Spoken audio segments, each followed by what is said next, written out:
Assalamualaikum warahmatullahi wabarakatuh. Selamat malam, Bapak Sabu Hermawan, Eskom MSI, selaku dosen pengampu mata kuliah Statistika Ekonomi dan Bisnis. Perkenalkan, saya Ki Lazara Maharani dengan NIM 171-0625-090. Pada kesempatan hari ini, saya akan mempresentasikan laporan hasil pengerjaan tugas praktikum Lab Sheet 2 mengenai analisis regresi linear berganda dengan menggunakan software IBM SPSS Statistik. Analisis ini bertujuan untuk mengetahui pengaruh dari variabel biaya iklan, tingkat diskon, dan web traffic terhadap penjualan di Gmart. Selain itu, melalui analisis ini kita juga ingin mengidentifikasi variabel mana yang memberikan kontribusi paling besar bagi peningkatan penjualan perusahaan.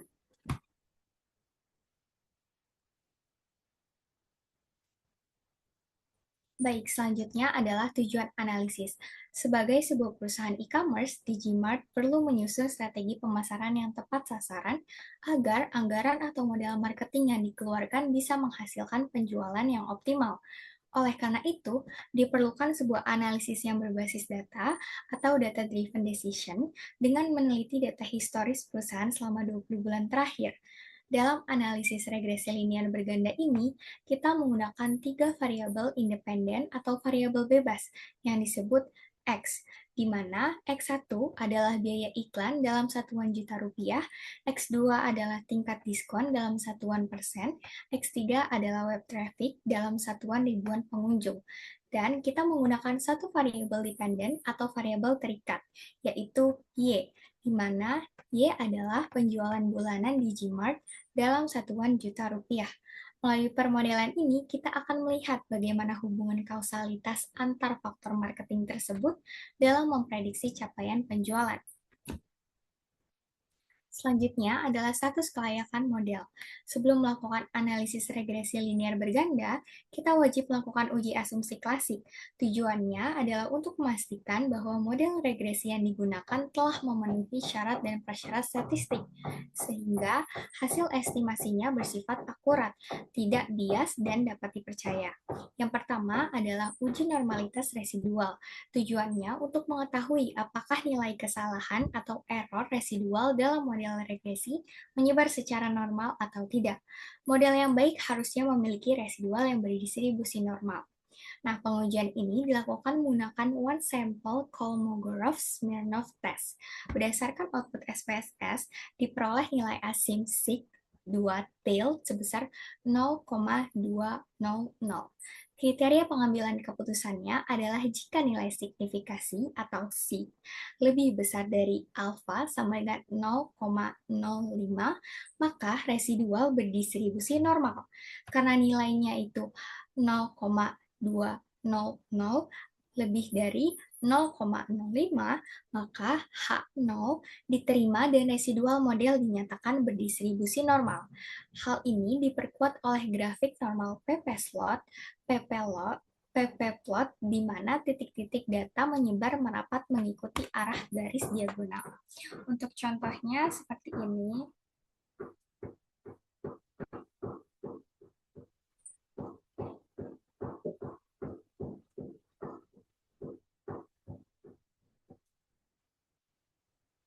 Nah, untuk contohnya ini adalah dari tabel one sample Kolmogorov-Smirnov test, di mana asimnya itu tadi sig 2 tailed adalah 0,200. Terus juga di sini ada dari yang sudah saya jelaskan tadi, di mana normal PP plot of regression-nya ini adalah seperti ini, ya, dan di mana titik-titiknya itu menyebar merapat mengikuti arah garis diagonal. Baik, selanjutnya kita masuk ke uji autokorelasi. Nah, ini tuh dilakukan untuk menguji apakah dalam model regresi terdapat korelasi antara kesalahan residual pada periode sekarang yang disebut T dengan kesalahan residual pada periode sebelumnya yang disebut T kurang 1 pada data deret waktu.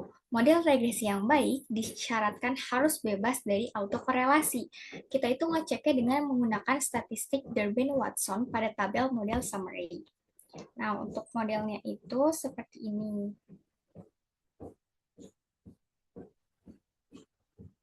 Nah, di sini ya, yang dimaksud adalah Durbin-Watson. Nah, itu bernilai 1,868. Nah, kriteria keputusannya secara umum adalah model bebas autokorelasi apabila nilainya itu berada di sekitar angka 2 atau dalam rentang aman 1,5 sampai 2,5. Karena nilainya 1,6868 masuk dalam rentang tersebut, maka disimpulkan tidak terdapat masalah autokorelasi. Selanjutnya adalah uji heterokedasitisitas yang bertujuan untuk menguji apakah dalam model regresi terjadi ketidaksamaan varians dari residual dari satu pengamatan ke pengamatan yang lain. Model yang baik harus memiliki varians residual yang tetap atau konstan, yang disebut homokedasitisitas. Nah, kita itu mendeteksinya dengan secara visual melalui grafik scatter plot. Nah, pada grafik ini terlihat ya di sini bahwa titik-titik residualnya itu menyebar secara acak, baik di atas maupun di bawah angka 0 pada sumbu Y, serta tidak membentuk pola geometris tertentu, seperti corong atau ombak. Maka dapat disimpulkan tidak terjadi heterokedasitisitas dan varians residual bersifat konstan. Nah, selanjutnya ada pengecekan multikolinearitas, di mana untuk menguji apakah antar variabel independen X di dalam model memiliki hubungan linear yang kuat atau saling tumpang tindih. Nah, model regresi yang ideal seharusnya tidak memiliki masalah ini. Nah, kita melihat itu melalui nilai variance inflation factor pada tabel koefisien. Nah, pada tabel yang ini ya, di mana biaya iklannya itu sejumlah 41,953 dan diskonnya ini ada 6,046. Tapi yang kita highlight itu adalah biaya iklan dan juga web trafficnya. Nah, web trafficnya itu adalah 49631. Secara teori, ini tuh menunjukkan adanya gejala dari multikolinearitas. Mengapa hal ini tuh bisa terjadi? Karena dalam realitas bisnis digital, peningkatan biaya iklan biasanya otomatis akan mendorong naiknya jumlah kunjungan website. Meskipun demikian, analisis tetap dapat kita lanjutkan dengan memperhatikan interpretasi hasil regresi secara berhati-hati. Baik, selanjutnya kita masuk ke bagian temuan utama. Temuan utama ini setelah model dinyatakan memenuhi asumsi dasar regresi, langkah berikutnya adalah mengevaluasi kemampuan model secara makro melalui koefisien determinasi dan pengujian simultan. Nah, yang pertama adalah koefisiensi determinasi atau yang disebut R-square. Nah, R-square ini adalah nilai yang menunjukkan seberapa besar persentase kemampuan seluruh variabel independen dari X1, X2, X3 secara bersama-sama dalam menjelaskan variasi atau naik turunnya variabel dependen yang merupakan Y. Nah, berdasarkan tabel model summary diperoleh R-square-nya ini sebesar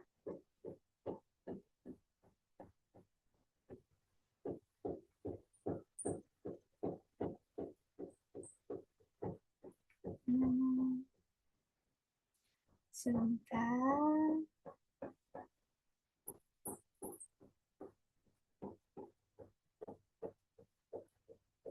Nah, ini untuk model summary-nya, R-square-nya ini adalah 0,993.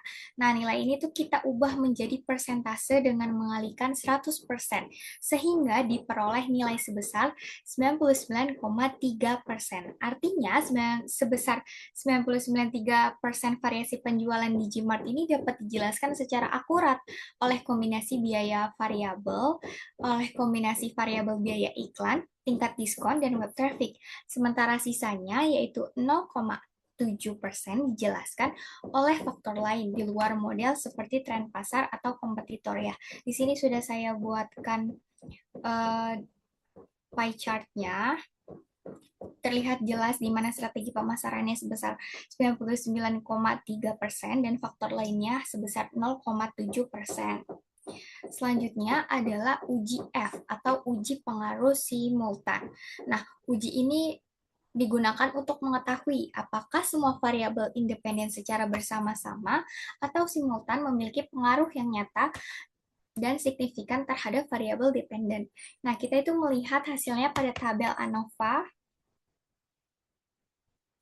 Pada tabel ANOVA di sini ya di bagian F-nya itu sebesar 709,660 dengan signifikasi sebesar 0,000.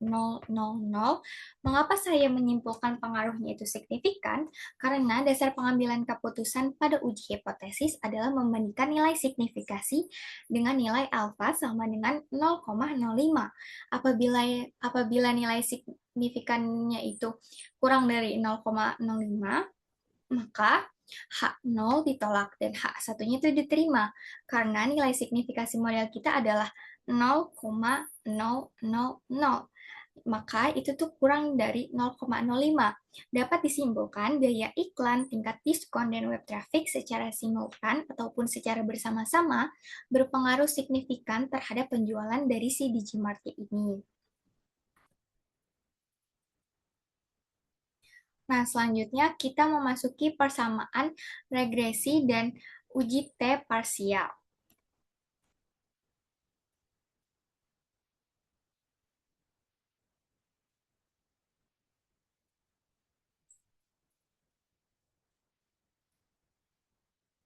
Nah, tahap berikutnya adalah menyusun persamaan matematika regresi dan melihat pengaruh masing-masing faktor secara individual melalui pengujian parsial. Nah, di bagian pertama ini ada rumus penjualannya ya, di mana Y sama dengan A plus B1 dikali X1 plus B2 dikali X2 plus B3 dikali X3. Nah, berdasarkan nilai unstandardized koefisien B pada tabel koefisien yang ini, ya, yang ini, di mana konstannya itu 139,023 dan biaya iklannya adalah 10,400 dan diskonnya adalah 2,434 dan web trafficnya adalah 0,003. Maka diperoleh rumus seperti ini, di mana penjualan Y sama dengan 139,023 yang merupakan konstanta dan ditambah 10,400 dikali X1 ditambah 2,434 dikali X2 ditambah 0,003 dikali X3. Nah, artinya jika perusahaan itu tidak mengeluarkan biaya iklan atau disebut X1 sama dengan 0, tidak ada program diskon atau disebut X2 sama dengan 0 dan tidak ada kunjungan website yang disebut X3 sama dengan 0. Maka dasar penjualan awal yang diperkirakan adalah sebesar 139,023 juta rupiah. Nah, di bagian kedua di sini ada uji T atau uji pengaruh parsial. Uji T ini digunakan untuk menguji apakah suatu variabel independen secara individual atau parsial memberikan pengaruh yang signifikan atau tidak terhadap variabel dependen.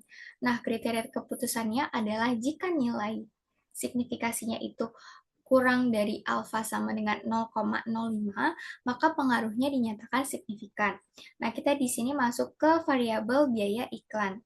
Nah, variabel biaya iklan ini memiliki koefisien sebesar 10,400 dengan nilai T dikurang hitung 5,265 dan tingkat signifikasinya itu 0,00.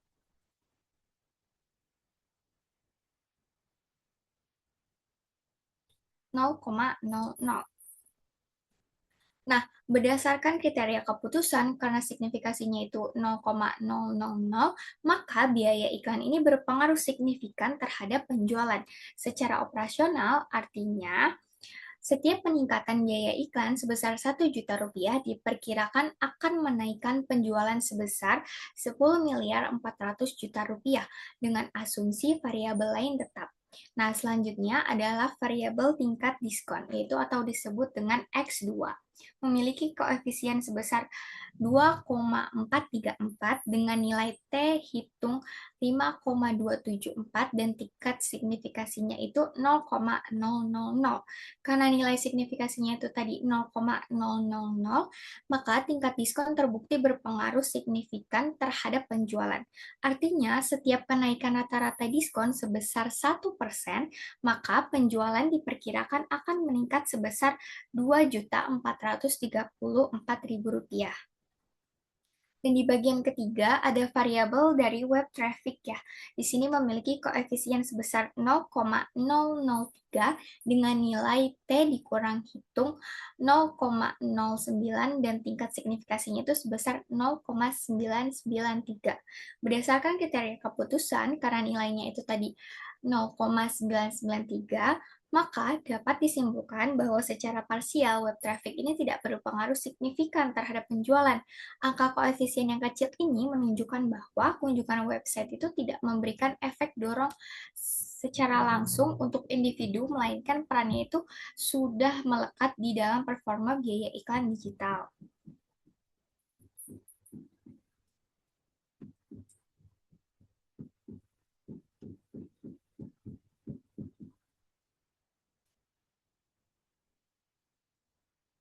Baik, selanjutnya kita memasuki kesimpulan dan rekomendasi strategis. Nah, berdasarkan seluruh rangkaian analisis data yang telah dilakukan, dapat ditarik kesimpulan bahwa model regresi memiliki kemampuan yang sangat baik dalam menjelaskan variasi penjualan dengan nilai R-square mencapai 99,3%. Hasil uji F membuktikan bahwa ketiga variabel secara bersama-sama berpengaruh signifikan terhadap penjualan di Gmart. Nah, berdasarkan uji T, hanya variabel biaya iklan dan tingkat diskon yang terbukti berpengaruh signifikan secara parsial, sedangkan web traffic tidak menunjukkan pengaruh yang signifikan secara individu. Nah, berdasarkan hasil analisis yang telah dilakukan, terdapat beberapa rekomendasi yang dapat dipertimbangkan oleh Digimart dalam menyusun strategi pemasaran tahun 2026. Yang pertama adalah optimalisasi anggaran pada iklan digital. Nah, biaya iklan merupakan variabel yang memiliki pengaruh paling besar terhadap penjualan. Oleh karena itu, perusahaan dapat memfokuskan sebagian besar anggaran pemasaran pada iklan digital seperti Instagram Ads, Facebook Ads, dan TikTok Ads untuk meningkatkan jangkauan dan menarik pelanggan baru. Nah, yang kedua di sini ada pengendalian program diskon secara selektif. Nah, hasil analisis menunjukkan bahwa tingkat diskon juga berpengaruh signifikan terhadap penjualan. Karena itu, program diskon dapat tetap diterapkan, terutama pada momen-momen tertentu seperti promo tanggal kembar atau periode payday sale agar lebih efektif dan tidak mengurangi keuntungan perusahaan secara berlebihan. Dan di poin ketiga, ada mengevaluasi strategi web traffic, di mana kita efisiensi anggaran dari penggunaan peningkatan web traffic-nya ini. Nah, karena berdasarkan hasil uji T, variabel web traffic itu tidak menunjukkan pengaruh yang signifikan terhadap penjualan. Oleh karena itu, perusahaan dapat lebih memfokuskan sumber daya pada strategi yang terbukti berpengaruh signifikan, sambil tetap memantau perkembangan traffic website sebagai pendukung aktivitas pemasaran digital. Nah, melalui strategi yang lebih terarah dan berbasis data, Digimart itu dapat diharapkan meningkatkan efektivitas pemasaran sekaligus mengoptimalkan penjualan di tahun 2026. Nah, di sini juga ada simulasi alokasi anggaran 2026 ya, di mana iklan digitalnya itu bisa dari 65% sampai dengan 70%, dan diskonnya itu bisa di 20% sampai dengan 25%, dan web traffic ini bisa di 0% atau bisa secara khusus ya nantinya. Nah, demikian sudah presentasi mengenai hasil analisis praktikum lab sheet 2 yang dapat saya sampaikan. Terima kasih atas perhatian Bapak, dan saya ucapkan wassalamualaikum warahmatullahi wabarakatuh.